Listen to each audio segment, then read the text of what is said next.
답을 딱 보니까 통과할 수 있는 과제로서 충분한 그런 답을 하더라고요. 깜짝 놀랐어요. 사실은 교수가 아니라 악마죠, 악마. 내가 가르치는 과목은 챗GPT한테 물어봐서 해결될 정도의 지식을 가르치고 있는가? 아예 배울 필요가 없는 것이 아닌가도 고민을 해봐야 돼요.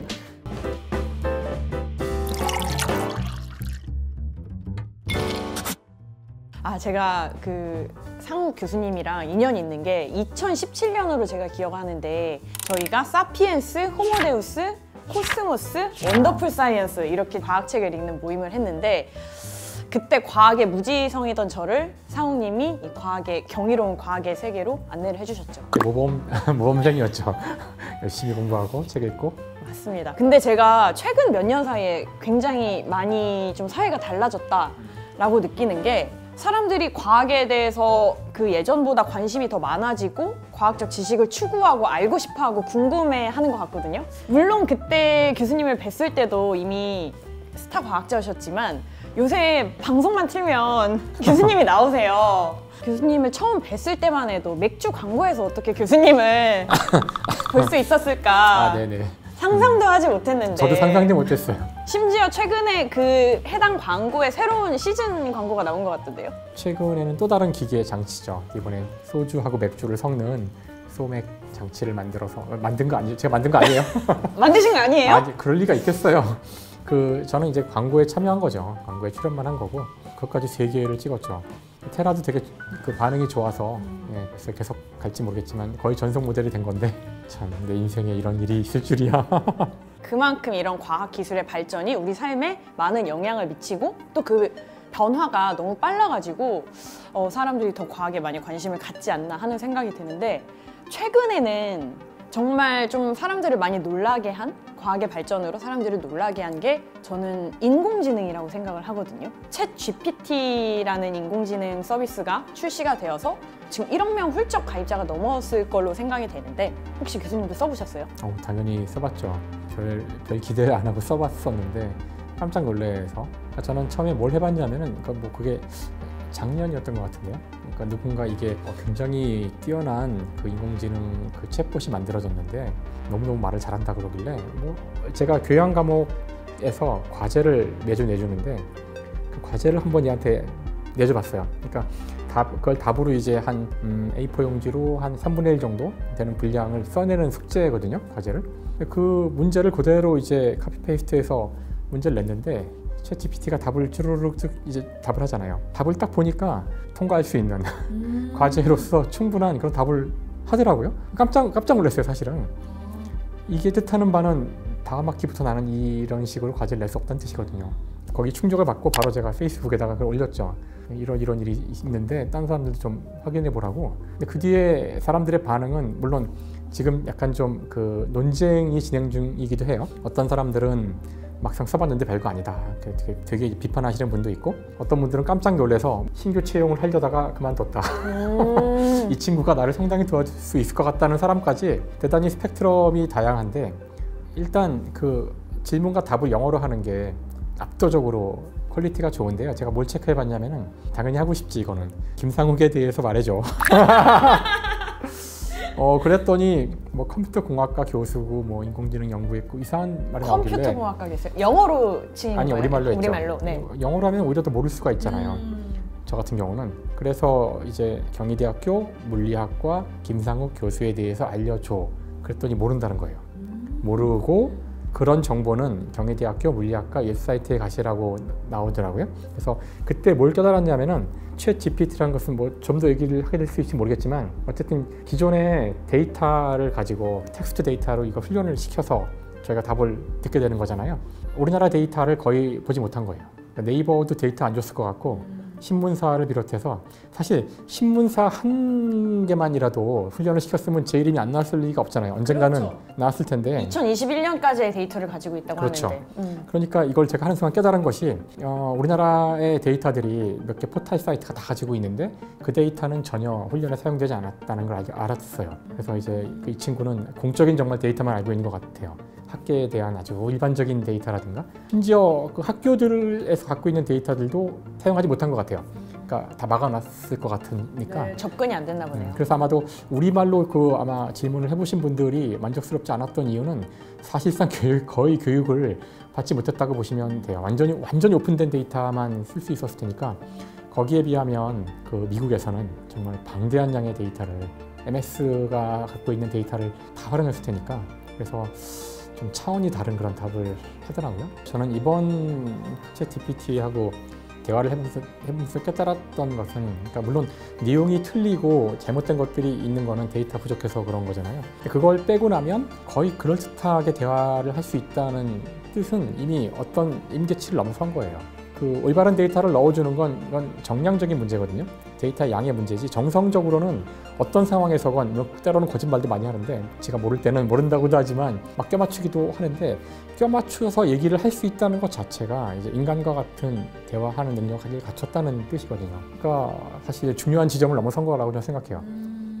이게 정말 빠르게 변화하고 있다고 생각이 드는 게 교수님의 저서 떨림과 울림에서 2014년에 교수님께서 그 러시아 연구진이 개발한 그 인공지능하고 대화를 한 경험이 있다. 유진 구스트만이었죠. 그때 좀 실망스러웠다. 10분 정도 대화를 했는데 그런 말을 써주셨었거든요. 아, 그렇죠. 10년 됐군요, 벌써. 10년이 아직 안 되긴 했죠. 거의 다 되어 가는데. 10년인데. 네, 그때 경험하고 이번에 챗GPT 활용해 보신 경험이랑 비교하면 정말 차이가 큰가요? 그때는 사기꾼이죠. 어떤 대화를 하셨길래? 아마도 이미 정해진 제가 물어보는 것에 특화된 답을 하는 경우는 별로 없었고 다른 어려운 질문하면은 그렇게 어려운 질문 하지 말고 너 어디 살아 이렇게 자꾸 신변잡기적인 대화만 하려고 하거든요 얘는. 그리고 좀 지나면은 이제 다 자본이 떨어져가지고 이야기가 뺑뺑 돌고 그 녀석은 진짜 그 아주 가벼운 대화를 한 몇 분 지속할 수 있는 정도 능력밖에 없어요. 그러니까 눈 속이는 거죠. 그것에 비하면 이거는 사실상 검색 엔진이죠. 예, 그러니까 의식을 더 똑똑한 검색 엔진이에요. 질문을 했을 때 자연어로 질문을 했을 때 그 자연어로 대한 답을 주는 구글은 링크를 주잖아요. 링크를 주고 네가 찾아봐 이렇게 하는 건데 그게 아니라 링크를 자기가 다 찾아보고 최적의 답을 찾아서 그걸 문장의 형태로 만들어서 주는 그런 종류의 검색 엔진이에요. 교수님이 과제로 내주신 거를 한번 물어봤다고 했잖아요. 그 과제는 영어로 내는 거였나요? 아니요. 그 우리말로 하는 거였죠. 그런데도 그거는 잘 썼다 이거죠. 그때는 어떻게 했냐면은 우리나라 말로 되어 있는 과제를 그땐 파파고를 썼어요. 지금 같으면 딥L을 쓰겠지만 파파고로 번역하고 그 영문을 넣어서 답을 듣고 다시 우리말로 번역했어요. 이제 기계식으로 했을 때 답 되는지를 확인하려고 했기 때문에 그렇게 했는데 우리말로 하진 않았어요. 전 처음에는 우리말은 못하는 줄 알았거든요. 네. 한동안은 영어로만 쓰고 있었는데 사람들이 우리말도 알아들어 그래서 나중에 알게 됐는데 영어로 해야 돼요. 영어로 해야지만 양질의 답을 들을 수가 있는데 쉬운 질문도 아니었는데 질문이 뭐였나요? 질문이 그 비트겐슈타인의 오리토끼의 사례로부터 인간이 본다는 것에 대해서 주는 함의를 한번 논해봐라 이런 거예요. 일단 비트겐슈타인은 오리토끼가 뭔지 알아야 되고 다음에 수업 시간에 배운 그러니까 사람이 물리적으로 본다는 과정에 대해서 알아야 되고 그것에 그 본다는 과정에 있어서 오리토끼 문제가 어떤 의미를 갖는가. 근데 물론 이 질문은 잘 알려진 거긴 하기 때문에 뭐 구글에 해보면 금방 나오는 그 이미지 생각나요. 그렇죠. 이렇게 토끼를 보이기도 하고 네. 오리를 보이기도 하고 그러니까 이것에 대해서는 이미 많은 것들이 있으니까 아마 이 인공지능이 쉽게 학습을 했을 거고 보다는 것에 대해서 수업 시간을 어떻게 했는지 모르겠지만 수업 시간에 한 이야기가 물리적으로 일반적인 얘기를 했기 때문에 그걸 결합을 해서 그럴듯한 답을 써내더라고요. 그러니까 이런 종류의 질문들은 더 이상 저희가 구글링하거나 찾아볼 필요 없이 챗GPT가 답을 다 할 수 있다는 거예요. 교수님이 학생이 이런 답을 제출했다 하면 그 몇 점 정도 A 플러스 받을 만한? 어차피 이건 과제라서 이렇게 막 정교하게 매기지 않고 성적을 ABC로만 하거든요. 시험이 아니니까요. 네, 시험이 아니니까. 학기말 이런 게 아니니까. 네, 매주 하는 과제고 수업을 잘 들었는지 그것만 확인하는 거기 때문에 그냥 A죠. 이 정도면 A예요. 왠지 제가 이 과제를 받아서 써서 낸 것보다 훨씬 잘 썼을 것 같다는 생각이 드는데 굉장히 제너럴한 질문에 대해서는 상당히 높은 퀄리티의 답을 주고 하지만 2021년까지밖에 데이터가 없으니까 현재 우리 사회에 널리 얘기가 되고 있는 것들을 물어보면 바보 같은 답을 할 확률이 굉장히 크고 어쨌든 우리나라 포탈 데이터는 학습에 사용되지 않은 것 같으니까 여러분이 원하는 그런 품질의 답을 우리말로 얻기는 쉽진 않을 거예요. 이 챗 GPT나 인공지능 관련 기사의 댓글 같은 거 보면 그래서 좀 순기능으로 혼자 사시는 어르신 분들이나 이런 분들의 말벗도 되어줄 수 있고 이런 시대가 멀지 않았을 것 같다. 인공지능이 그런 친구도 되어줄 수 있고. 근데 말씀 들어보니까 연애도 가능할 것 같고 우정도 가능할 것 같고 이런 것들을 다룬 SF 많죠. 테드창의 소설이죠. 뭐 소프트웨어 객체의 주기인가? 네. 거기에도 생애의 주기. 생애의 주기인가? 그리고 인공지능 반려 로봇이라고 할 수 있을 만한 로봇이 나오는데 충분히 공감은 되죠. 집에서 저희가 말 한마디도 서로 나누지 못하지만 반려견과 충분히 유대를 쌓을 수 있는데 서로 대화가 되는 로봇 반려견 같은 게 집에 있다면 더 높은 수준의 서로 공감과 그 관계를 맺을 수 있을 테니까 지금 챗 GPT 같이 정교한 대화를 나눌 수 있으면 근데 그게 과연 옳은 방향인지는 잘 모르겠어요. 그러니까 옛날 사람이라 그럴 수도 있지만 인간은 인간과 만나서 이야기를 하는 게 가장 자연스럽고 좋은 게 아닌가 싶기도 하지만 또 한편으로는 너무 옛날 오일드 마인드 같기도 하고 저는 사실 인공지능이었습니다. 그럴 리가 있겠어요. 순기능이다 라고 사람들이 이야기한 것과 또 별개로 뭐 윤리적인 문제 같은 것도 좀 제기가 되는데 이를테면 교수님이 아까 과제를 챗 GPT한테 한번 물어보셨다고 했는데 어떤 학생이 비슷한 과제를 줬는데 챗 GPT를 활용해서 과제를 제출했어요. 근데 그거를 교수님이 알게 됐어요. 그러면은 그거는 어떻게 정당한 점수를 줘야 될지 그런 문제는 어떻게 해야 되죠? 사실 아까도 이야기했지만 저는 이제 챗 GPT 같은 거는 굉장히 발전된 형태의 검색 엔진이라고 생각하거든요. 학생들한테 자료 조사를 하라 그러고서 구글을 사용하지 말라 그러면 이건 악당이죠. 교수가 아니라 악마죠, 악마. 그러니까 이제부터는 과제를 낼 때 학생이 이걸 사용한다는 전제를 당연히 해야 한다고 생각하고요. 언제나 이제 이런 문제에 부딪히면 그 물리학자들은 문제는 지금 과제를 이렇게 챗 GPT를 사용하는 게 옳은가 그른가 이런 문제지만 답을 내고 싶을 때에는 대개는 여기에 있으면 안 되고 이제 한 단계 위로 올라가서 다시 봐야 돼요. 무슨 뜻이냐면은 과제를 왜 내주는가 생각해 봐야 된다는 거죠.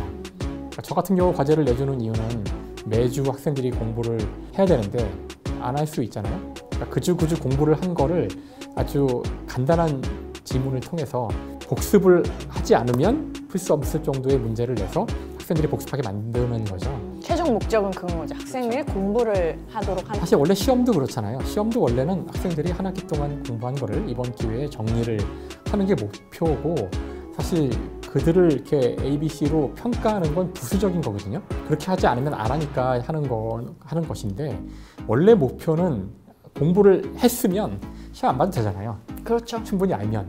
그럼 이제 과제를 내주는 목표가 그런 거라면 과연 챗 GPT를 사용하는 게 나쁜 것인지를 생각해 봐야 되고 그거를 사용해도 공부를 하면서 복습을 하고 그 다음에 자료를 찾을 때 사용한다면 문제없다고 생각해요. 단 공부를 하나도 안 하고 오로지 검색만을 통해서 챗 GPT만을 통해서 답이 씌워지면 계속 공부는 안 하고 그냥 과제만 제출하는 형태가 될 테니까 그거를 막는 방법을 생각해 봐야 될 텐데 그것이 챗 GPT를 쓰지 못하게 하는 방법은 아닐 거라고 생각해요. 그걸 사용하는 건 미래의 도구인데 당연히 사용해야 되는 거고 다시 돌아가서 과제를 왜 해야 되며 이거를 과제를 해서 얻을 수 있는 이익을 다른 방법으로 얻을 수 있는 그런 다른 방법은 없는지 이걸 생각해 봐야겠죠.